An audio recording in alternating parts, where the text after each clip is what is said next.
Hello everyone, मैं ममतेश गुप्ता। आज देखेंगे 10th class geography NCERT chapter 7 और ये इस बुक का लास्ट चैप्टर रहेगा।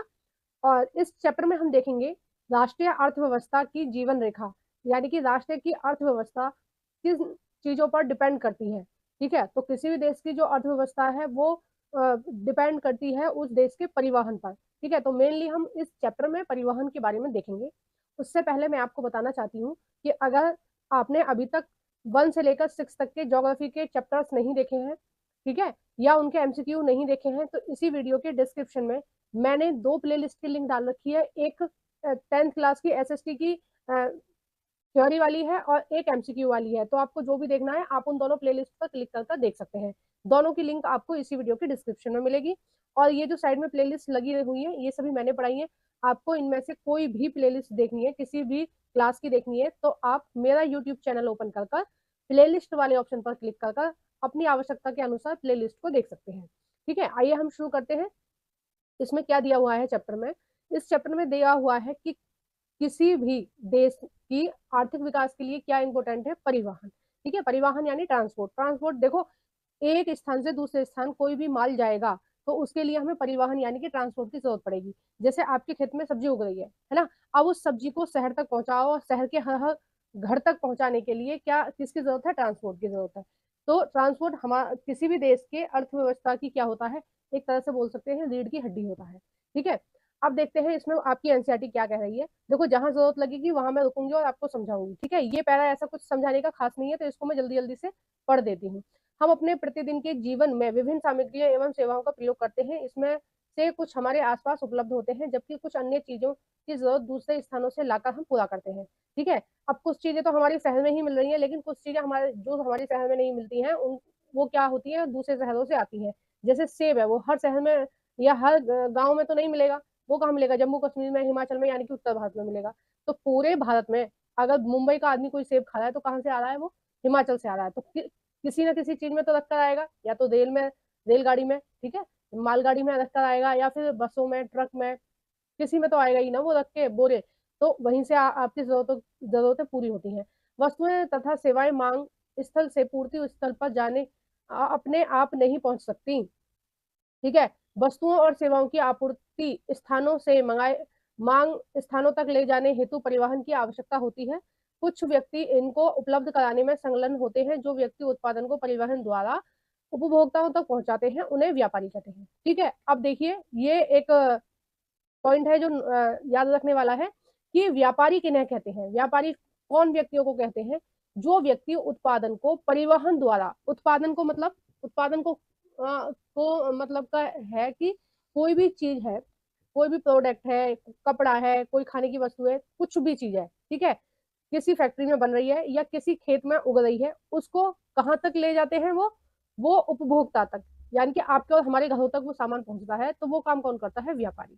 ठीक है, और वो किसके द्वारा करते हैं? परिवहन के द्वारा, है ना। किसी ट्रांसपोर्ट में माल लोड कर ले जाएंगे ना एक स्थान से दूसरे स्थान। तो आपको पता चल गया व्यापारी कौन होता है? वह व्यक्ति उत्पादन को, ठीक है, आप जो भी चीजें यूज करते हैं छोटी से छोटी अपने घर में, वो कोई ना कोई व्यक्ति जहां माल बन रहा है वहां से ला के दे रहा है। आप देखो, सिंपल ही चीज है, अगर आपके घर में दूध की थैली आती है तो वो भी क्या है? वो भी आपको बीच के जो लोग हैं, जो व्यापारी हैं, वो ला के दे रहे हैं। अमूल, अमूल है या कोई भी है, मतलब ये तो सबकी जबान पर रहता है इसलिए मैंने बोल दिया। कोई भी दूध है तो वो उसमें तैयार हो रहा है, एक फैक्ट्री में तैयार हो रहा है। ठीक है, एक फैक्ट्री में उसकी पैकिंग हो रही है, और उस फैक्ट्री से क्या कहाँ जा रहा है? वो आपका हमारे घर आ रहा है। तो इस काम को कौन करता है? व्यापारी करते हैं। ठीक है, अतः एक ही देश में विकास की गति वस्तुओं और सेवाओं के उत्पादन के साथ साथ एक दूसरे के एक स्थान से दूसरे स्थान तक परिवहन की सुविधाओं पर निर्भर करती है। ठीक है, तो किसी भी देश का की जो गति है, विकास की जो गति है, वो किस पर निर्भर करती है? परिवहन पर, है ना। इसलिए सक्षम परिवहन के साधन तीव्र विकास हेतु पूर्व अपेक्षित है। अब देखिए, आपको लगेगा कि परिवहन कैसे विकास कर रहे हैं? परिवहन ऐसे विकास कर रहे हैं, मान लीजिए आप दिल्ली में रह रहे हैं, ठीक है, अब परिवहन की सुविधा नहीं होती, है ना। तो दिल्ली में उतनी भैंस उपलब्ध नहीं है कि आपको दूध मिल पाता, उतने सारे खेत उपलब्ध नहीं है कि आपको खाने के लिए डेली सब्जी मिल पाती, उतनी दाल मिल पाती। परिवहन से ही तो आ रही है ना ये। चाहे आपके पास पैसा है, अगर मार्केट में कोई चीज मिल ही नहीं रही तो आप खरीदोगे कैसे? और मार्केट में कहाँ से आ रही है? मार्केट में आ रही है उत्पादन से या खेतों से। कौन लेके आ रहा है? व्यापारी लेके आया है। किस में भर के ला रहा है? परिवहन में। ठीक है, ट्रक में भर के ला रहा है या मालगाड़ी में भर के ला रहा है या अपना कोई भी छोटे मोटे परिवहन में भर के ला रहा है। तो किसकी वजह से आ रही है? व्यापारी की वजह से और परिवहन की वजह से। ठीक है, एक स्थान से दूसरे स्थान। और जब चीजें एक स्थान से दूसरे स्थान नहीं आएंगी, आपको उपलब्ध नहीं होंगी, तो आपका विकास नहीं हो पाएगा, है ना। तो आपका पूरा दिन किस में ही जाएगा? अपने ही काम में जाएगा, है ना। ऐसा तो हो नहीं सकता आप अपने प्लॉट में सब्जी उगा लो, आप एक भैंस भी पाल लो, सारी चीज कर लो, आप कपड़े भी खुद ही बना लो, सारी चीज कर लो।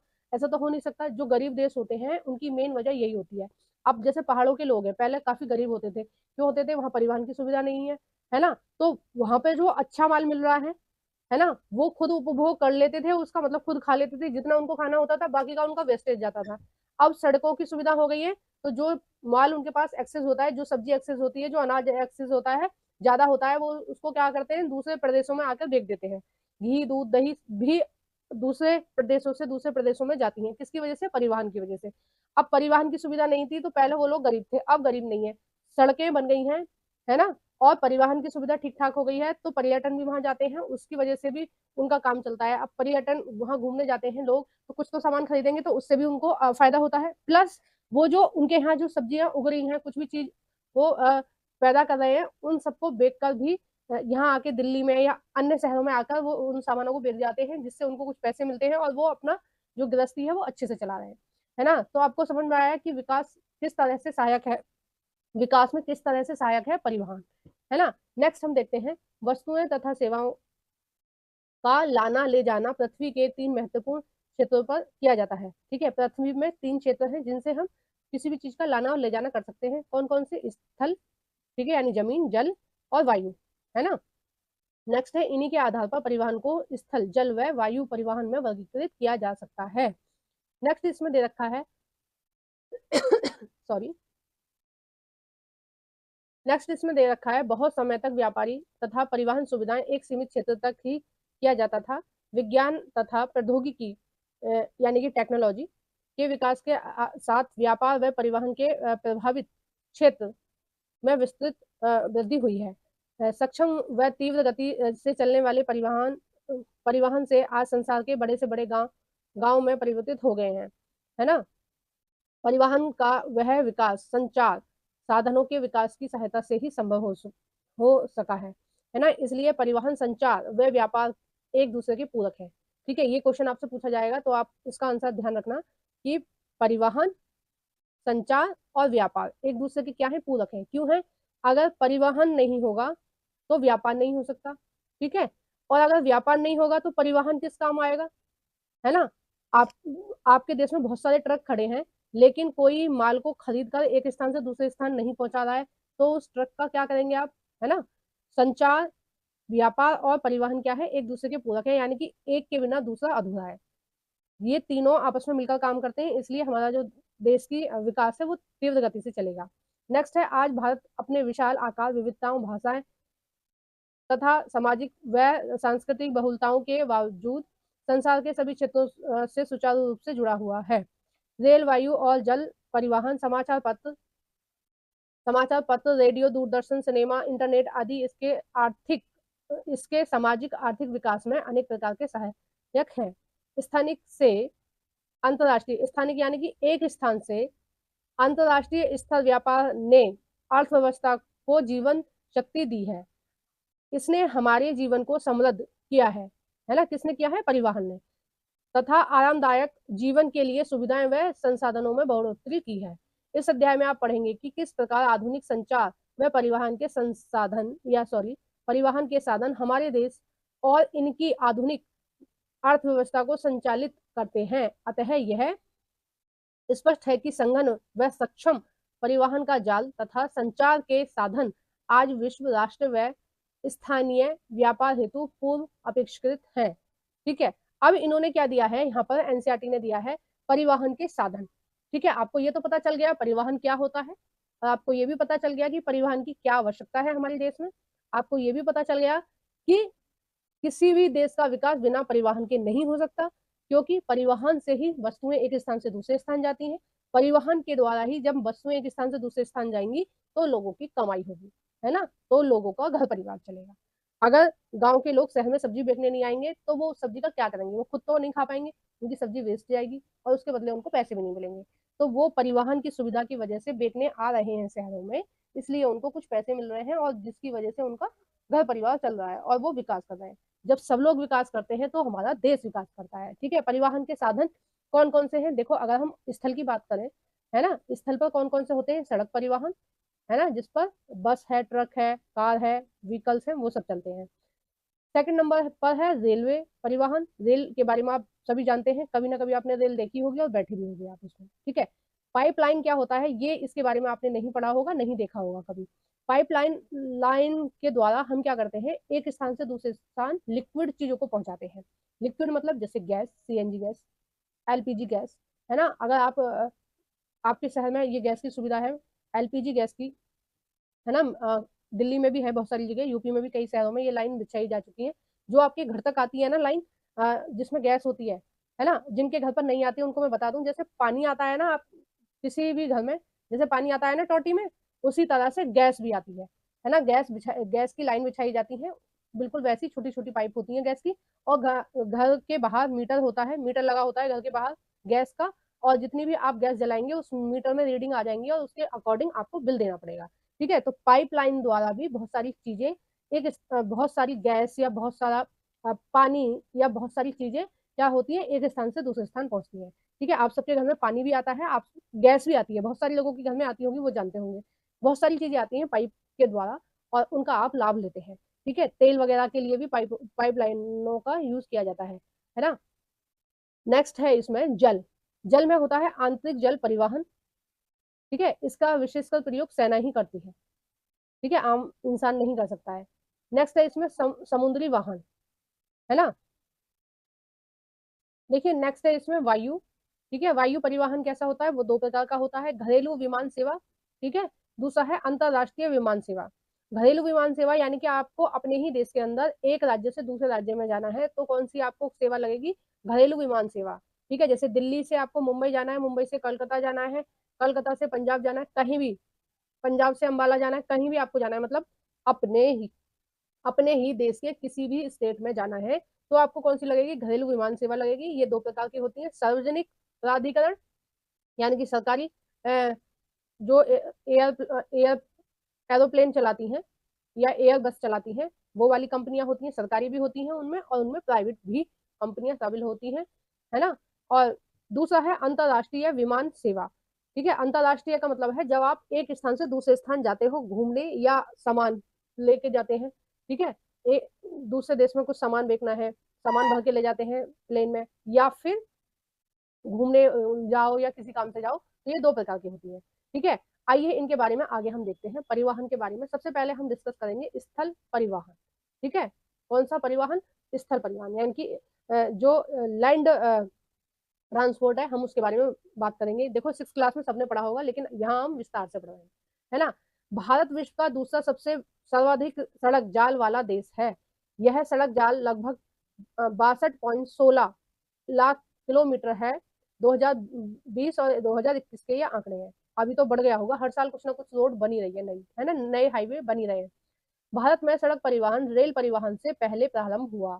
ठीक है, यानी कि रेल से भी पहले क्या चलता था, सड़क परिवहन चलता था, है ना। निर्माण तथा व्यवस्था में सड़क परिवहन रेल परिवहन की अपेक्षा अधिक सुविधाजनक है। रेल परिवहन की अपेक्षा सड़क परिवहन की बढ़ती महत्वता निम्न कारणों से है। यानी कि रेल से ज्यादा कौन सा अच्छा है परिवहन, सड़क परिवहन ज्यादा अच्छा है। और इसकी दिन पे दिन इसका महत्व क्यों बढ़ रहा है वो हम इन हेडिंगों में देखेंगे। पहला है रेल लाइन की अपेक्षा सड़कों की निर्माण लागत बहुत कम होती है। यानी कि रेल लाइन बिछाने में ज्यादा खर्चा आता है अपेक्षा सड़कों के। ठीक है, क्योंकि पूरे की पूरा लोहा लगा होता है उनमें, रेलवे लाइनों में, है ना। और सड़कों में कंक्रीट लगा होता है। सीमेंट में आप कितना भी बालू मिला दीजिए, चाहे वो रोड 2 साल ही चले, जबकि अगर आप वैसे देखें तो रेलवे लाइन बहुत बहुत साल चल जाती है। सड़कें तो हर 2-3 साल में आपको रिपेयर करनी पड़ती हैं। पुल तो कई बार ऐसे बनते हैं कि 2-3 महीने भी नहीं चल पाते हैं, है ना। 1 साल तो बहुत दूर की बात है, 2-3 महीने भी नहीं चल पाते हैं। बिहार में तो बहुत ही बुरा हाल है, और लगभग लगभग सारे राज्यों में ही बुरा हाल है। ठीक है, अभी महाराष्ट्र में एक मूर्ति गिर गई थी, किसकी वजह से, क्योंकि मटेरियल अच्छा नहीं लगाया जाता है इसलिए। नेक्स्ट है अपेक्षाकृत उबड़ खाबड़ व विच्छिन्न भू भागों पर सड़कें बनाई जा सकती हैं। अपेक्षाकृत उबड़ खाबड़, यानी कि पहाड़ों पर अगर आप देखें तो सड़कें बनाना आसान है अपेक्षा रेलवे लाइन बिछाने की, इसलिए रेलवे जो है वो बहुत कम राज्यों में मिलेंगी, जो असम, मेघालय, मिजोरम ये सब है इनमें नहीं मिलती हैं, ना के बराबर है। और उत्तराखंड है, लद्दाख है, इनमें रेलवे लाइन नहीं मिलेंगी, ठीक है, ना के बराबर मिलेंगी, कोई एक आध रेलवे की सुविधा हो गई तो हो गई, क्योंकि उनको बिछाना वहां पर मुश्किल है। अधिक ढाल, प्रवणता तथा पहाड़ी क्षेत्रों में भी सड़कें निर्मित की जा सकती है। अपेक्षाकृत कम व्यक्ति, कम दूरी व कम वस्तुओं के परिवहन में सड़क मितव्ययी है, यानी कि अगर किसी गांव या शहर, गांव में कम लोग रह रहे हैं तो वहां तक रेलवे लाइन बिछाना मुश्किल है और महंगा भी है, लेकिन सड़कें बिछाना वहां पर आसान है। नेक्स्ट है, यह घर घर सेवाएं उपलब्ध करवाता है, यानी कि सड़कों द्वारा आपके शहर तक, आपके गांव तक सामान आता है तथा सामान चढ़ाने व उतारने की लागत भी अपेक्षाकृत कम है। सड़क परिवहन अन्य परिवहन साधनों के उपयोग में एक कड़ी के रूप में कार्य भी करता है, जैसे सड़कें रेलवे लाइन, रेलवे स्टेशन, वायु व समुद्री पत्तन को जोड़ती है। आप सड़कों के द्वारा बस में या गाड़ी में बैठकर या बाइक पर बैठकर कहाँ जाओगे? रेलवे स्टेशन जाते हो, है ना, फिर रेल में बैठकर कहीं और जाओगे। और अगर हम वायु की बात करें, हवाई अड्डे की बात करें, तो हवाई अड्डे पर भी आप कैसे जाओगे? एयरपोर्ट पर भी कैसे जाओगे? किसी न किसी व्हीकल से ही जाओगे ना, सड़क के द्वारा। फिर अगर आपको समुद्र के रास्ते भी कहीं जाना है तो भी आप किसी न किसी व्हीकल से ही जाओगे बंदरगाह तक या पत्तन तक, ठीक है, पत्तन या बंदरगाह एक ही बात होती है। नेक्स्ट देखते हैं, भारत में सड़कों की सक्षमता के आधार पर उन्हें 6 भागों में वर्गीकृत किया है। सड़कों को कितने भागों में बांटा है? 6, ठीक है, इस लाइन को ध्यान रखना। भारत में सड़कों की सक्षमता के आधार पर निम्न 6 वर्गों में इनको विभाजित किया है या बांटा है। भारतीय राज्य मार्ग के मानचित्र में देखें तथा इन सड़कों की महत्वपूर्ण भूमिका बताएं, ठीक है। पहला है स्वर्णिम चतुर्भुज महाराज्य मार्ग, ठीक है, इसके बारे में हम देखते हैं। भारत सड़क ने दिल्ली, कोलकाता, चेन्नई, मुंबई व दिल्ली को जोड़ने वाली 6 लाइन वाली महाराज्य मार्ग की सड़क परियोजना प्रारंभ की है। इस योजना के तहत 2 गलियारे प्रस्तावित हैं। प्रथम है, अब पहले हम मैप में देख लेते हैं, नहीं तो आपको पता नहीं चलेगा, ठीक है। ये है आपका मैप, ठीक है, इसको हम थोड़ा सा छोटा करेंगे तभी आपको पूरा मैप दिखाई देगा, तो आपको चीजें समझ में आएंगी। एक मिनट, तो ये पूरा होगा या फिर इतना होगा? चलो इतना ही देख लीजिए आप पहले।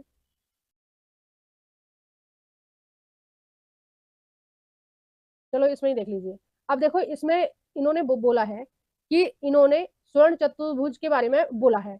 अब स्वर्णिम चतुर्भुज जो बनाया है इन्होंने, चतुर्भुज जो बनाया है वो कहाँ बनाया है? देखिए ये जो येलो कलर का आपको दिख रहा है, येलो कलर का दिख रहा है ना, ये क्या है? चतुर्भुज बना रही है। और ये चतुर्भुज कैसे बनाया गया है? दिल्ली से कलकत्ता, ठीक है, ये एक लाइन खींची गई है दिल्ली से कलकत्ता, ठीक है। और फिर है आपका मुंबई, फिर ये जो कलकत्ता वाली रोड है ये आ रही है फिर चेन्नई तक, ठीक है, कहाँ तक? चेन्नई तक। और चेन्नई से क्या है? ये मुंबई, कहाँ है मुंबई? यहाँ पर, ठीक है। और मुंबई से फिर न्यू दिल्ली। तो ये चतुर्भुज बनाया गया है और ये 4 महा शहरों को जोड़ते हुए बनाया गया है। कौन कौन से हैं 4 शहर? नई दिल्ली या दिल्ली, कलकत्ता, चेन्नई और मुंबई, ठीक है। ये चारों जो शहर हैं ये काफी बड़े बड़े हैं और इन चारों शहरों को जोड़ते हुए चतुर्भुज बनाया गया है, ठीक है। इसमें 2 गलियारों की बात हुई है। कौन कौन से 2 गलियारों की बात हुई है इसमें? हुई है, प्रथम है उत्तर से दक्षिण, ये क्या है? ये हो गया आपका उत्तर और ये हो गया आपका दक्षिण, ठीक है। उत्तर से दक्षिण गलियारा जो श्रीनगर, श्रीनगर कहाँ है? ऊपर है आपका, जम्मू कश्मीर में है। श्रीनगर से कन्याकुमारी, ठीक है, कन्याकुमारी कहाँ है? केरल में। श्रीनगर से कन्याकुमारी को जोड़ता है। और दूसरा कौन सा है? देखो पहला तो ये हो गया रेड वाला, दूसरा कौन सा है? दूसरे का इन्होंने जो कलर है ना वो ठीक नहीं किया है, चलो हम इसको डार्क करके बताएंगे अभी। दूसरा कौन सा है? दूसरा है आपका, इसको हम जूम करके अब देख सकते हैं। देखो दूसरा कौन सा है? दूसरा है आपका राजस्थान से, सॉरी गुजरात से, दूसरा है आपका गुजरात से और अरुणाचल प्रदेश तक, ठीक है। कहाँ कहाँ जा रहा है ये? एक मिनट, इसको हम बोलेंगे पूर्व, पूर्व से पश्चिम गलियारा, ठीक है, इसको क्या बोलेंगे हम? पूर्व से पश्चिम गलियारा, ठीक है। और ये कहाँ है? सिलचर, देखो ये दिख रहा है ना छोटा सा आपको, सिलचर, ठीक है, ये कहाँ है? सिलचर से ये ऐसा होता हुआ कहाँ आ रहा है? ये आ रहा है यहाँ पोरबंदर। इस पॉइंट को का नाम क्या है? पोरबंदर, ठीक है, इस पॉइंट का नाम क्या है? पोरबंदर। तो आपको समझ आ गया ना, ये बहुत इंपॉर्टेंट है, एग्जाम में पूछा जाता है, इसलिए आपको ध्यान रखना है। क्या ध्यान रखना है? सबसे पहले आपको ध्यान रखना है कि एक स्वर्णिम चतुर्भुज महाराज्य मार्ग बनाया गया है। वो कौन कौन से 4 राज्यों में 4 बड़े शहरों को जोड़ता हुआ बनाया गया है। कौन कौन से हैं 4 बड़े शहर? दिल्ली, कलकत्ता, फिर चेन्नई और फिर मुंबई। ठीक है, और फिर यहाँ से मतलब ये चारों शहर जुड़ गए, तो इसको क्या बोला गया है? स्वर्ण चतुर्भुज महाराज्य मार्ग। ठीक है, दो गलियारे बनाए गए हैं। पहला गलियारा है उत्तर से दक्षिण, उसको क्या बोलेंगे? उसको बोलेंगे हम श्रीनगर से कन्याकुमारी। दूसरा बनाया गया है पूर्व से पश्चिम पश्चिम की तरफ, और पूर्व में क्या है? सिलचर। सिलचर कहाँ है आपका? सिलचर है आपका, एक मिनट, सिलचर है आपका अरुणाचल प्रदेश में। ठीक है, अरुणाचल प्रदेश से किसको जोड़ रहा है? गुजरात को जोड़ रहा है। ठीक है, आपको समझ आ गया ना? सॉरी, सिलचर असम में है, सॉरी अरुणाचल प्रदेश में नहीं। अरुणाचल प्रदेश तो पहले ही खत्म हो जाता है, यहीं पे खत्म हो जाता है। यहाँ पर क्या है? ये जो बीच वाला हिस्सा है, ये है आपका असम। ठीक है, असम तक बनाया गया है। ठीक है, अब आइए हम नेक्स्ट देखते हैं इसमें और क्या लिखा है। देखो नेक्स्ट इसमें लिखा हुआ है असम पोरबंदर को जोड़ता है। इस महाराज्य मार्ग का प्रमुख उद्देश्य भारत के मेगा सिटी के रूप में के मध्य की दूरी व परिवहन समय को न्यूनतम करना। यानी कि इन्होंने ये राज्य मार्ग इसलिए बनाए हैं ताकि परिवहन जो सुविधाएं वो ज्यादा अच्छी हो सके और जिससे देश के लोगों को लाभ हो सके। ठीक है, नेक्स्ट है यह राजमार्ग परियोजना भारत के राष्ट्रीय राजमार्ग प्राधिकरण, ठीक है, जो हमारे देश में जो सड़कों का निर्माण करती है जो प्राधिकरण, उसको क्या बोलेंगे हम? NHAI। ठीक है, भारत के राष्ट्रीय राजमार्ग प्राधिकरण, है ना, के अधिकार क्षेत्र में है। नेक्स्ट है इसमें राष्ट्रीय राजमार्ग। ठीक है, राष्ट्रीय राजमार्ग को हम इंग्लिश में क्या बोलते हैं? National highway. ठीक है, और इसकी शॉर्ट फॉर्म क्या है? NH। क्या है? NH। ठीक है, NH के बारे में आपने कभी ना कभी सुना होगा कि ये इस रोड का नाम NH1 है, इस रोड का नाम NH2 है, NH4 है, NH24 है, ऐसे कभी ना कभी आपने सुना होगा। तो ये वो है। ठीक है, ये वो यही वाले नेशनल हाईवे होते हैं। नेशनल हाईवे को हम क्या बोलते हैं? NH बोलते हैं। ठीक है, और जो पहला राज्य मार्ग है, नेशनल हाईवे है, वो कौन सा है? देखो पहला जो हाईवे है वो है पंजाब से न्यू दिल्ली। ठीक है, देखो हम मैप में देख लेते हैं एक बारी। देखो पंजाब से न्यू दिल्ली, क्योंकि ये किसने बनाया था? ये बनाया था शेरशाह सूरी ने। पंजाब से न्यू दिल्ली, पंजाब का है यहाँ, यहाँ के लगभग। ठीक है, अटारी बॉर्डर से न्यू दिल्ली तक कौन सा है? NH1। NH2 कौन सा है? NH2 है दिल्ली से कलकत्ता। ठीक है, कहाँ? दिल्ली से कलकत्ता। तो ये आप ध्यान रखना। NH1 कौन सा है? अटारी बॉर्डर से, अटारी बॉर्डर कहाँ है? पंजाब से दिल्ली, और दूसरा है दिल्ली से कलकत्ता। अब ये दो के बारे में मैं क्यों बता रही हूँ? ये दो के बारे में मैं इसलिए बता रही हूँ क्योंकि ये जो रोड है ये बनाई थी शेरशाह सूरी ने। ठीक है, ये पूरी रोड किसने बनाई थी? शेरशाह सूरी ने। और बाद में इसको हमने NH यानी कि नेशनल हाईवे के रूप में इसको परिवर्तित कर दिया। इसमें से हमने दो नेशनल हाईवे बनाए। कौन सा? पहला है अटारी बॉर्डर यानी पंजाब से दिल्ली, दूसरा है दिल्ली से आपका कलकत्ता। और ये आपने कई बार पढ़ा है NCERT में ही, तो इसको आप ध्यान रखना, एग्जाम में पूछा जाता है कि जो शेरशाह सूरी है उसने कौन सा राष्ट्रीय राजमार्ग बनाया, तो आप बता देना राज्य राष्ट्रीय राजमार्ग 1 यानी कि NH1 और NH2। ठीक है, और NH1 और NH जो 2 है वो कहाँ कहाँ है, तो वो भी आप बता देना, मैंने आपको बता दिया। राष्ट्रीय राजमार्ग देश के दूरस्थ भागों को जोड़ता है, यह प्राथमिक सड़क तंत्र है। अनेक प्रमुख राष्ट्रीय राजमार्ग उत्तर से दक्षिण तथा पूर्व से पश्चिम दिशाओं में फैले हुए हैं। ठीक है, नेक्स्ट है इसमें राज्य राजमार्ग यानी कि स्टेट हाईवे, इनको हम SH भी बोलते हैं। ठीक है, शॉर्ट फॉर्म में। राज्यों की राजधानियों को जिला मुख्यालय से जोड़ने वाली सड़कें राज्यमार्ग कहलाती हैं। राज्यमार्ग कौन सी सड़कें कहलाती हैं? जो जिलों को, ठीक है, जिले तो आप समझते होंगे, पहले होते हैं गांव। ठीक है, कई सारे गांव को मिला, कई सारे जो गांव का प्रशासन है वो कहाँ देखता है? शहर, पास का जो शहर होगा वो देखेगा। ठीक है, कई सारे शहर मिलकर बनता है जिला।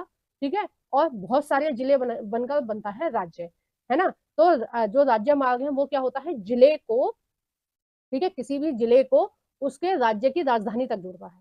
ठीक है, जैसे आप, मैं बुलंदशहर जिले से हूँ। ठीक है, मैं अपनी बात कर रही हूँ, मैं यूपी में बुलंदशहर जिले से हूँ। तो यूपी की राजधानी कौन सी है? यूपी की राजधानी है लखनऊ। ठीक है, तो लखनऊ तक मतलब बुलंदशहर की जो रोड है वो कहाँ तक जाएगी? लखनऊ को जोड़ेगी। ठीक है, इस तरह से होता है, मतलब जिले की जो सड़कें होती हैं वो कहाँ को जोड़ती हैं? वो जोड़ती हैं राज्य की राजधानियों को। ठीक है, नेक्स्ट इसमें दे रखा है राष्ट्रीय राजमार्ग संख्या पुरानी व नई से संबंधित जानकारी आप इस वेबसाइट पर देख सकते हैं। दिल्ली व अमृतसर के मध्य ऐतिहासिक शेरशाह सूरी मार्ग किस राज्य मार्ग की संख्या किस राज्य मार्ग संख्या को जाना जाता है? राज्य बोल दिया मैंने, राष्ट्र है सॉरी। शेरशाह सूरी मार्ग किस राष्ट्रीय राजमार्ग संख्या को जाना जाता है? कौन कौन सी बताई है मैंने? अभी देखो इसमें पूछ भी लिया। कौन कौन सी बताई है मैंने? NH1 और NH2। ठीक है, ये दोनों मिलाकर किसने बनाई थी? शेरशाह सूरी ने। लेकिन इन्होंने दिल्ली और अमृतसर यानी पंजाब वाला पूछा है तो NH1 ही होगा बस। ठीक है, वो क्या होगा? केवल NH1। अब जिला मार्ग क्या होता है? वे सड़कें जिले के विभिन्न प्रशासनिक केंद्रों को जिला मुख्यालय से जोड़ती हैं। जैसे मैंने अभी बताया कि थोड़े से गांव, ठीक है, उनका प्रशासन कौन देखता है? कोई एक शहर, और बहुत सारे शहर मिलकर बना होता है जिला। ठीक है, अब ये जो राज्य मार्ग थे ये क्या कर रहे थे? ये जोड़ रहे थे जो आपके जिले हैं उनको राज्य से। और ये वाली जो सड़कें हैं, ये वाली जो जिले वाली जो सड़कें हैं, ये किसको किससे जोड़ रही हैं? जिला मार्ग जोड़ रहा है उन शहरों की सड़कों को जिले से। ठीक है, उन शहरों की सड़कों को जिले से। ठीक है, और जो अन्य सड़कें हैं वो क्या कर रही हैं? गांव को शहर से जोड़ रही हैं। आपको समझ में आ गया? जैसे ये बहुत सारे गांव हैं, ठीक है, इन गांवों का प्रशासन कोई एक शहर देखेगा। ठीक है, ये बहुत सारे गांव हैं और इन गांवों का प्रशासन ये वाला शहर देखेगा। ये बहुत सारे गांव हैं और इनका प्रशासन ये वाला शहर देखेगा। और इन तीनों शहरों के ऊपर क्या हो गया? एक जिला हो गया। ठीक है, तो इसी तरह से एक राज्य में बहुत सारे जिले होते हैं। तो जो अब ये जो हो गई ये राज्य की राजधानी हो गई। ठीक है, ये बहुत सारे जिले हो गए बड़े बड़े और ये हो गई राज्य की राजधानी। ठीक है, अब ये जो गांव है, गांव से शहर तक जो सड़क जा रही है उनको बोलेंगे अन्य सड़कें। ठीक है, और शहर शहर से जो जिले की तरफ सड़कें जा रही हैं, जो शहरों को जिले से जोड़ रही हैं, वो कौन से हो गई? जिला मार्ग हो गया। ठीक है, और ये ऊपर वाला हमने कौन सा पढ़ा था? राज्य मार्ग। ये कौन सा हो गया? ये जो जिले हैं, ये जो बड़े बड़े जिले हैं, इन जिलों को किससे जोड़ रहा है? राज्य की राजधानी से। ठीक है, ये राजधानी से जुड़ गया। आपको समझ में आ गया ना पूरा तंत्र? नेक्स्ट हम देखते हैं अन्य सड़कें। इस वर्ग के अंतर्गत वे सड़कें आती हैं जो ग्रामीण क्षेत्र तथा गांव को शहर से जोड़ती हैं। प्रधानमंत्री ग्रामीण सड़क योजना के तहत इन सड़कों के विकास को विशेष प्रोत्साहन मिला है। इस परियोजना के मुख्य विशेष प्रावधान है। इसमें देश के प्रत्येक गांव को मुख्य सड़कों से पक्की सड़कें, वे सड़कें जिन पर वर्ष भर परिवहन चल सके, द्वारा जोड़ने का प्रस्ताव है। ठीक है, अब ये हमने मैप अच्छे से समझ लिया है। इसमें आप मैप को अच्छे से देखना। और ये जो मैंने रोड बताई है, ये तो स्वर्णिम चतुर्भुज आपको याद रखना है, उत्तर से दक्षिण गलियारा याद रखना है, और पूर्व से पश्चिम गलियारा आपको याद रखना है। एग्जाम में पूछा जाता है, बहुत ज्यादा क्वेश्चन बनते हैं। और आपको क्या याद रखना है? आपको वो वाली रोड भी याद रखनी है जो शेरशाह सूरी ने बनवाई थी, NH1 और NH2। ठीक है, ये इंपॉर्टेंट है, इसको आप ध्यान रखना। नेक्स्ट हम देखते हैं सीमांत सड़कें। सीमांत सड़कें किसको बोलते हैं? अब देखो, भारत देश जो है उसकी सुरक्षा के लिए हमने क्या कर रखा है? हमने उसकी सुरक्षा के लिए बहुत सारी सेना लगा रखी है। ठीक है, स्थल सेना लगा रखी है। और हमने वो स्थल सेना कहाँ कहाँ लगा रखी है? हमने वो स्थल सेना लगा रखी है अपने बॉर्डर पर। अब देखो, नीचे तो जो बॉर्डर है वो तो जल सेना का काम है। ठीक है, स्थल सेना का काम नहीं है, क्योंकि कोई भी पड़ोसी देश जल से जुड़े हुए हैं, चाहे श्रीलंका है चाहे मालदीव है, ये जो है ये जल से जुड़े हुए हैं, तो जल सेना देखेगी। थल सेना क्या देखेगी? गुजरात से। ठीक है, गुजरात आपका, ये हो गया गुजरात, ये हो गया आपका राजस्थान, फिर हो गया आपका पंजाब, फिर हो गया आपका जम्मू कश्मीर, लद्दाख। ठीक है, और फिर हो गया आपका उत्तराखंड, यूपी, और फिर हो गया आपका सिक्किम। ठीक है, सिक्किम होते हुई, और इन सारे ये जितने भी आपके राज्य हैं इन सबको होते हुए ये वापस आ रही है। ठीक है, इस तरह से हमने कुछ सड़क तंत्र बनाया है। इनको हम बोलेंगे सीमांत सड़कें। जो सड़कें हमारे देश की रक्षा कर रही हैं, हमारे देश की सीमाओं की रक्षा कर रही हैं, उनको हम क्या बोलेंगे? सीमांत सड़कें। अब जो यहाँ पर सैनिक हैं उनको, सेना को पहुंचाना खाने पीने का सामान, या सेनाओं को पहुंचाना। जो सेना का ट्रांसफर हो गया तो सेना बदली जाएगी, एक स्थान से दूसरे स्थान जाएगी। सेना को खाने पीने का सामान पहुंचाना, सेना को हथियार पहुंचाना, सेना को तो बंदूक जो भी उनको जरूरत पड़ेगी, ठीक है, वो सब पहुंचाना। तो वो कौन सी सड़कों के द्वारा पहुंचाया जाएगा? वो सीमांत सड़कों के द्वारा पहुंचाया जाएगा। ठीक है, और पेट्रोलिंग करना, ये सब करना किसके जरिए संभव हो पाएगा? इन सड़कों की वजह से। तो जो सड़कें हमारे देश की सीमाओं से लगी हुई है, ठीक है, जो सड़कों का तंत्र हमारे देश की सीमाओं से लगा हुआ है, उसको क्या बोलेंगे? हम सीमांत सड़कें बोलेंगे। ठीक है, अब इसमें क्या लिखा है? इसको हम विस्तार से पढ़ते हैं। उपरोक्त सड़कों के अतिरिक्त भारत सरकार प्राधिकरण के अधीन सीमा सड़क संगठन है। ठीक है, सीमा सड़क संगठन क्या काम करता है? केवल सीमाओं के आसपास वाली सड़कों को बनाता है ताकि हमारी सेना जो है आसानी से एक जा सके, ठीक है, सीमाओं पर। जो देश की सीमांत क्षेत्रों में सड़कों का निर्माण व उनकी देखरेख करता है। यह संगठन 1960 में बनाया गया, जिसका कार्य उत्तर, ठीक है, उत्तर और उत्तर पूर्वी क्षेत्रों में सामरिक महत्व की सड़कों का विकास करना। अब देखो इन्होंने क्या बोला, केवल उत्तर बोला, ठीक है, और उत्तर पूर्वी बोला, है ना। इन्होंने दक्षिण या पश्चिम नहीं बोला, क्योंकि यहाँ की जो रक्षा करेगी वो कौन सी होगी? जल सेना करेगी, ठीक है। दक्षिण की जो रक्षा करेगी वो कौन सी होगी? जल सेना होगी, क्योंकि यहाँ तो समुद्र है ना। तो हमारी जो स्थल सेना है वो कहाँ कहाँ की रक्षा करती है? वो पूर्व की और उत्तर की, ठीक है। उत्तर पूर्व तंत्र, सड़क तंत्र, और उत्तर तंत्र, उत्तर सड़क तंत्र, ठीक है, ये काम करेगा। आइए नेक्स्ट देखते हैं इसमें क्या है। नेक्स्ट इसमें दे रखा है, इन सड़कों के विकास से दुर्गम क्षेत्रों में अभिगम्यता बढ़ी है तथा ये इन क्षेत्रों के आर्थिक विकास में भी सहायक हुए हैं, ठीक है। अब देखो जब सड़कें बढ़ेंगी तो केवल ऐसा तो नहीं है केवल वो ही यूज करेंगे उन सड़कों का, क्या कहते हैं, जो सेना है वो यूज करेगी, वहां के स्थानीय लोग भी यूज करेंगे, है ना। चाहे लद्दाख हो, चाहे जम्मू कश्मीर हो, चाहे आपका राजस्थान हो, तो उन सड़कों का प्रयोग ना केवल सेना करती है, वहां के लोग भी करते हैं। अब वहां के लोग करेंगे तो अपना सामान यहाँ ला के बेचेंगे, या फिर यहाँ का सामान वहां ले जाएंगे और वहां पर वो अच्छे से बेचेंगे, ठीक है। नेक्स्ट देखते हैं इसमें क्या लिखा है। विश्व की सबसे लंबी राज्य मार्ग सुरंग अटल टनल, ठीक है, इसके बारे में पूछा जाता है। इसकी लंबाई कितनी है? 9.02 किलोमीटर सीमा सड़क संगठन द्वारा बनाई गई है। यह सुरंग पूरे साल मनाली को लाहौल स्पीति घाटी से जोड़ती है, ठीक है। ध्यान रखना, पहली बात ध्यान रखना कि जो अटल सुरंग है वो उसकी लंबाई कौन सी है, कौन से राज्य में बनाई गई है, ठीक है। और ये जो सुरंग है ये कौन कौन से स्थान को जोड़ती है? ये सुरंग क्या करती है? मनाली को लाहौल स्पीति घाटी से जोड़ती है।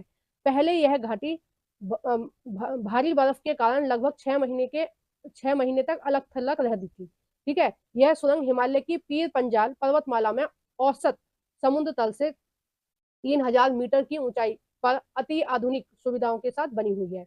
देखो चाहे हम कारगिल के युद्ध की बात करें, चाहे हम चीन भारत युद्ध की बात करें, तो उसमें सबसे बड़ी मेन प्रॉब्लम क्या थी? जो सेना को मदद नहीं पहुंच पा रही थी। चाहे कारगिल युद्ध की बात हो, चाहे चीन से जो युद्ध हुआ था उसकी बात हो, जिसमें लद्दाख का कुछ भाग उसने कब्जा लिया था चीन ने, जिसको हम अक्साई चीन भी बोलते हैं।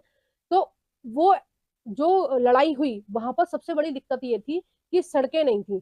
जब सड़कें नहीं थी तो सेना के लिए मदद नहीं पहुंच पाई, सेना के लिए पर्याप्त मात्रा में हथियार नहीं पहुंच पाए, सेना के लिए खाना नहीं पहुंच पाया, सेना के लिए और ज्यादा सेना नहीं पहुंच पाई, और ज्यादा मदद नहीं पहुंच पाई। ज्यादा मदद पहुंच पाती तो जो युद्ध है वो कम टाइम चलता, ठीक है। अभी ऐसा कुछ संकट, चीन से विवाद का कुछ संकट कब बना था? 2021-22 में बना रहा था, ठीक है। अब हमारे पास सड़कों की कमी नहीं है, सेना की कमी नहीं है, परिवहन की कमी नहीं है, किसी चीज की कमी नहीं है, ठीक है। उन्होंने थोड़ी सी सेना लगाई, हमने उनसे 2-3 गुना ज्यादा सेना लगा दी अपने बॉर्डर पर, अपने लद्दाख में, ठीक है, अपने अरुणाचल प्रदेश में। तो चीनी सेना फिर धीरे धीरे हटने लगी, उनको लगा कि अब भारत कमजोर नहीं है, ठीक है। तो किसी भी देश को कौन मजबूत बनाता है? परिवहन। पिछली बार क्या गड़बड़ हुई थी दोनों युद्धों में कि हमारे पास परिवहन नहीं था, ठीक है, हमारे पास साधन नहीं थे कि हम सेना तक सामान पहुंचा सकें। सेना भूखे थोड़ी लड़ेगी भाई, एक दिन भूखा रहेगा कोई इंसान, 2 दिन भूखा रहेगा, अगले दिन तो उसको खाने को लिए चाहिए।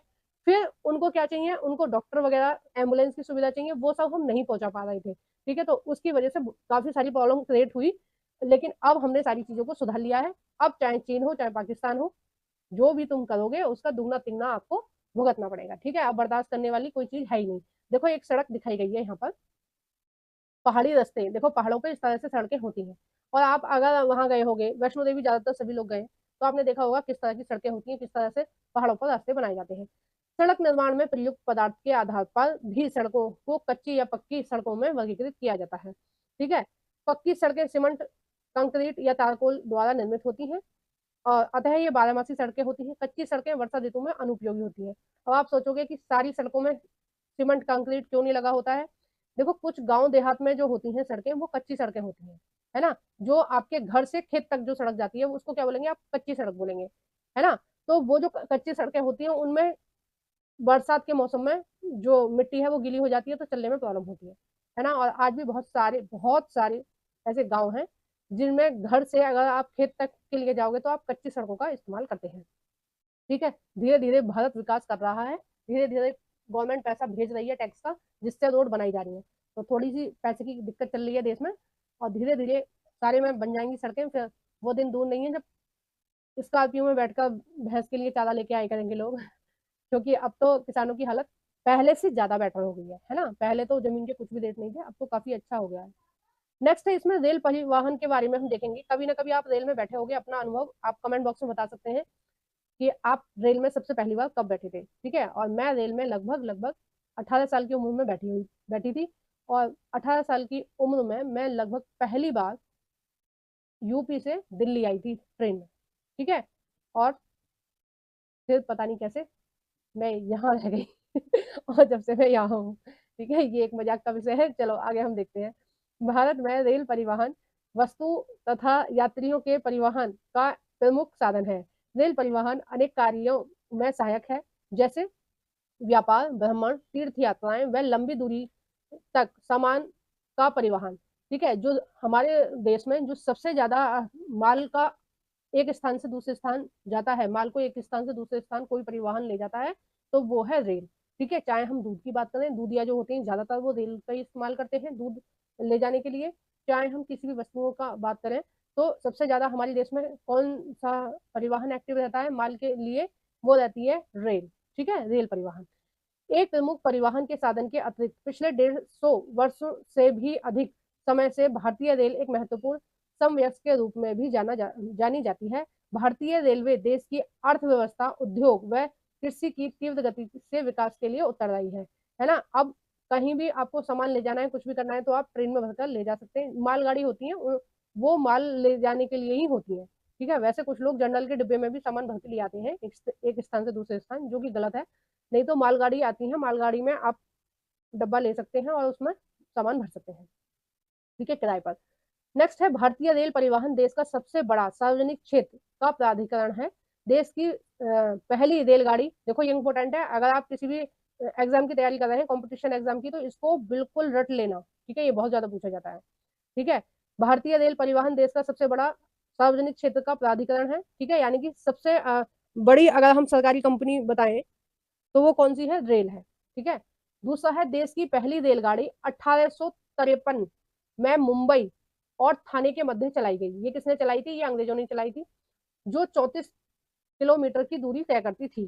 ठीक है, नेक्स्ट इसमें दे रखा है भारतीय रेल परिवहन को, इसमें 17 दे रखा है, लेकिन अभी हाल फिलहाल में जो वर्तमान में है वो हो गया है 19। ठीक है, ये अपडेट नहीं हुई है बुक, तो अभी वर्तमान में कितने हो गए हैं, ये 19 हो गए हैं। भारतीय रेल परिवहन को 17, आप 17 ही लिखना, क्योंकि एनसीईआरटी में 17 ही लिखा है, लेकिन मैंने बता दिया है। ऐसी कभी कभी करंट अफेयर में भी एग्जाम में पूछा जाता है, तो उसमें आप ये बता देना। ठीक है, 19 रेल प्रखंडों में पुनः संकलित किया गया है।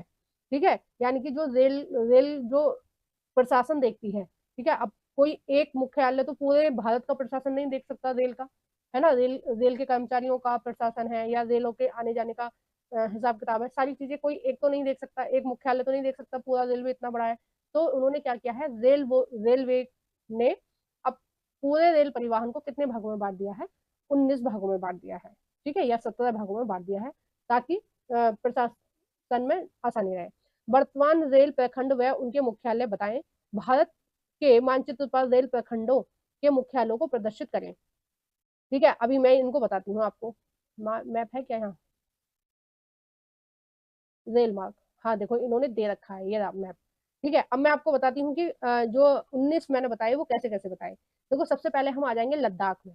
ठीक है, लद्दाख को बोलेंगे LA, उत्तराखंड का नाम क्या है, LA। ठीक है, लद्दाख। नेक्स्ट है फिर जम्मू कश्मीर को बोलेंगे JK। ठीक है, नेक्स्ट है इसमें आपका हिमाचल को बोलेंगे HP। पंजाब को बोलेंगे BP, और sorry PB Punjab, P for Punjab, PB। Rajasthan को बोलेंगे RJ, R for Rajasthan. Gujarat को बोलेंगे G G GJ। ठीक है, G और J। ठीक है, G और J बोलेंगे। नेक्स्ट है आपका मध्य प्रदेश को बोलेंगे MH, और नेक्स्ट है आपका झारखंड, सॉरी छत्तीसगढ़ को बोलेंगे मैं आपको बता देती हूँ, काफी टाइम लग रहा है। के ए कर्नाटक, और आपका KL है केरल। ठीक है, TN है आपका ये हैदराबाद किस में आता है, तेलंगाना में, फिर है एपी आंध्र प्रदेश, फिर है टीएस, फिर है सीजी, फिर है OD Orissa, JH Jharkhand, B W B ये हो गया पश्चिम बंगाल, एमएल मेघालय हो गया, एनएल नागालैंड हो गया, और एआर हो गया अरुणाचल प्रदेश। ठीक है, ये कितने हैं, 19 है, और ये 19 की 19 प्रखंड मैंने आपको बता दिए, जो कि आप यहाँ पर एक क्वेश्चन के रूप में पूछा गया था। तो इसमें जो मेन है, आपको अगर आपको याद रखना है तो कोई भी स्टेट है उसका जो पहला अक्षर है उससे आप याद रख सकते हैं। ठीक है, नेक्स्ट हम इसमें देखते हैं, देश में रेल परिवहन के वितरण को प्रभावित करने वाले कारकों में भू आकृति, आर्थिक व प्रशासनिक कारक प्रमुख हैं। उत्तरी मैदान अपनी विस्तृत समतल भूमि, संघन जनसंख्या संपन्न कृषि व प्राचुर, देखो ये आप देख लेना है, एक वो दे रखा है रेलवे ने कि बड़ी लाइन जो है वो इतने किलोमीटर की रूट की है, मीटर मीटर लाइन, और ये है छोटी लाइन। ठीक है, ये सारी चीजें आप देख लेना। नेक्स्ट है इसमें, यद्यपि असंख्य नदियों के विस्तृत जाल मार्ग पर पुलों के निर्माण में कुछ बाधाएं आई हैं। प्रायद्वीपीय भारत यानी कि दक्षिण भारत की बात हो रही है, प्रायद्वीपीय भारत में रेल मार्ग उबड़ खाबड़ पहाड़ी क्षेत्र, छोटी पहाड़ियों में सुरंगों से लेकर होकर गुजरती है। हिमालय पर्वत के क्षेत्र भी दुर्लभ उच्चावच यानी कि ऊंचा नीचा है, उच्चावच यानी ऊंचा नीचा, विरल जनसंख्या तथा आर्थिक अवसरों की कमी के कारण रेलवे लाइन के निर्माण में प्रतिकूल परिस्थितियां उत्पन्न हुई हैं। ठीक है, पहाड़ों पर रेलवे लाइन क्यों कम पाई जाती है, क्योंकि वहाँ लोग भी कम रह रहे हैं। ठीक है, लोग कम रह रहे हैं तो फिर उसमें सामान भी कम कम जाएगा, तो फिर रेलवे का खर्चा भी नहीं निकलेगा।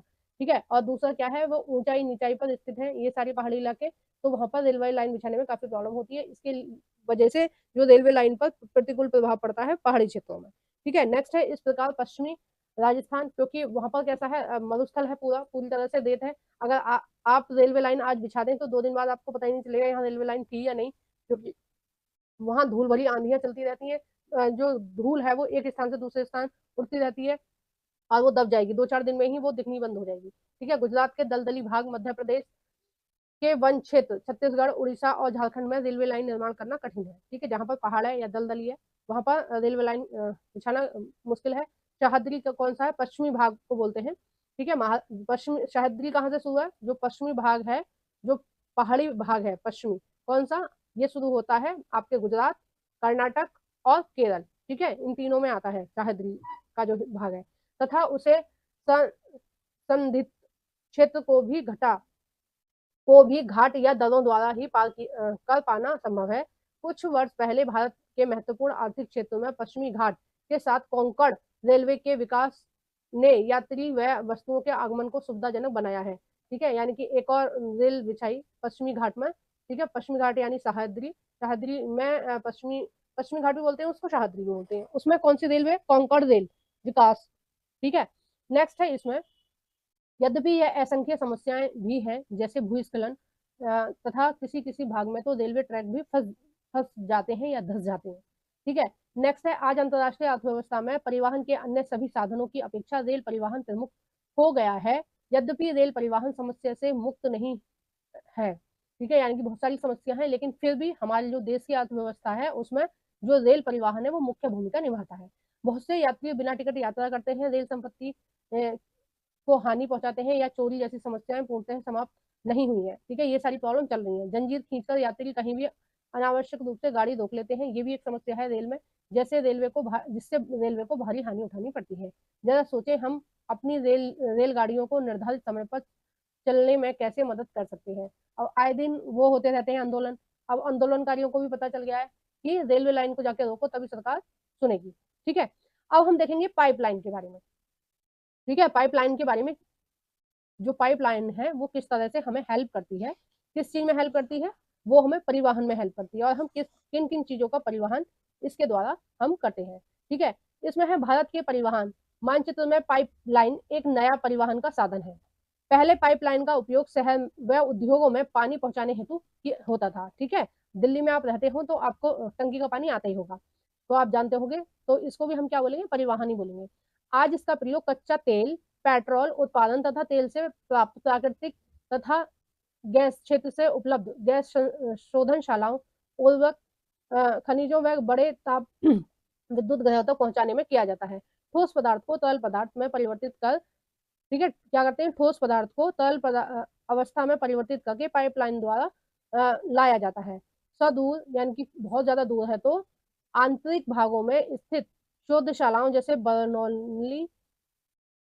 बरौनी और मथुरा, पानीपत तथा गैस पर आधारित उर्वरक खानों की स्थापना पाइपलाइन के जाल के कारण ही संभव हो पाई है। पाइपलाइन बिछाने की प्रारंभिक लागत अधिक होती है, लेकिन इसको चलाने में यानी कि चलाने के लिए इसको बिल्कुल खर्च जो है वो ना के बराबर है, क्योंकि अगर आप पानी डाल देंगे, है ना, तो पानी अपने आप ही पाइप के द्वारा चला जाएगा, उसमें आपका कोई ईंधन तो लगेगा नहीं। जैसे बस जाएगी तो ईंधन लगता है, ठीक है, पेट्रोल लगता है।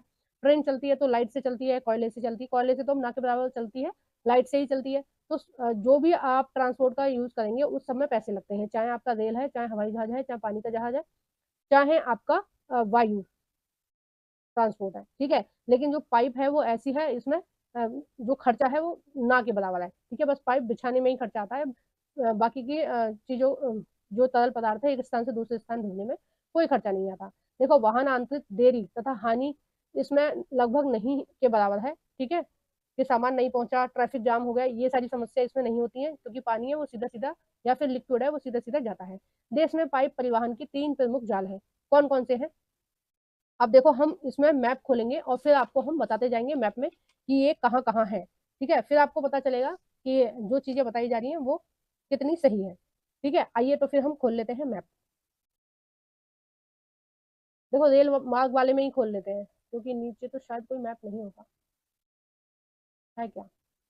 चलो, ये वाला मैप खाली है, इस वाले मैप में देख लेते हैं, ठीक है। पहला दे रखा है ऊपरी असम के तेल क्षेत्रों से गुवाहाटी, बरनौली में इलाहाबाद के रास्ते तक कानपुर, उत्तर प्रदेश तक। यानी कि क्या होता है, देखो, यहाँ ये जो असम है, ठीक है, ये क्या है, असम। यहाँ पर एक यहाँ पे गुवाहाटी में बरनौली,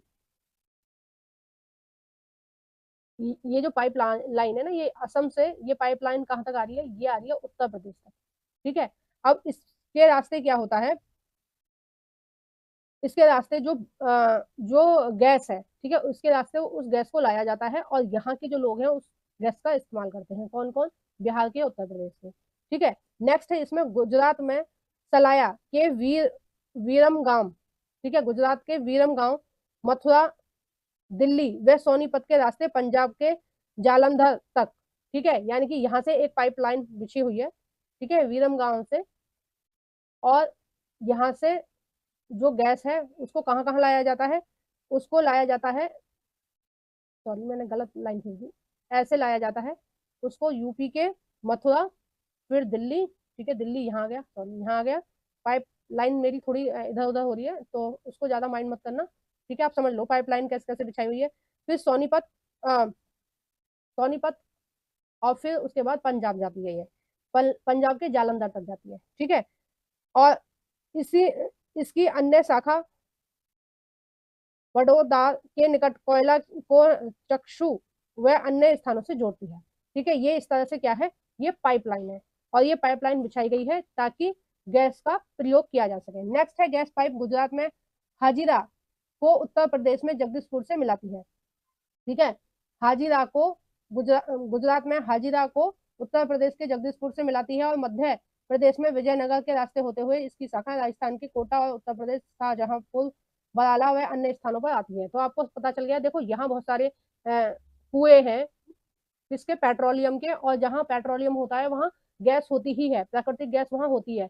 तो इन्होंने क्या किया है, सीधे पाइप लगा दिया, स्टोर करने की जरूरत नहीं है गैस को, वो सीधे ही पाइप के द्वारा अन्य अन्य शहरों में जा रही है और शहरों को फायदा दे रही है, ठीक है। शहरों को, गाँव को, उद्योग धंधों को, सबको फायदा दे रही है, ठीक है। और अगर ये पाइप नहीं होती तो फिर क्या होता, ट्रांसपोर्ट में भर के लाया जाता, यानी कि बड़े बड़े टैंकों में भर के लाया जाता, सिलेंडरों में भर के लाया जाता असम से यहाँ उत्तर प्रदेश या बिहार। तो उसमें क्या होता, बहुत सारा खर्चा होता है। क्योंकि ये पाइप है तो इससे कोई खर्चा नहीं है, इसका फ्री में ही चलता है, ठीक है। बस पाइप बिछाने में ही पैसे लगे हैं इनके, और बाकी का इनका डेली जो गैस है वो जा रही है आराम से, कोई दिक्कत नहीं है, ठीक है।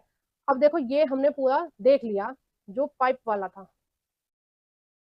कौन सा था? पाइप परिवहन, एक मिनट, काफी आगे आगे हम नक्शे खोज में। देखो, ये सारा मैंने आपको बता दिया, ठीक है,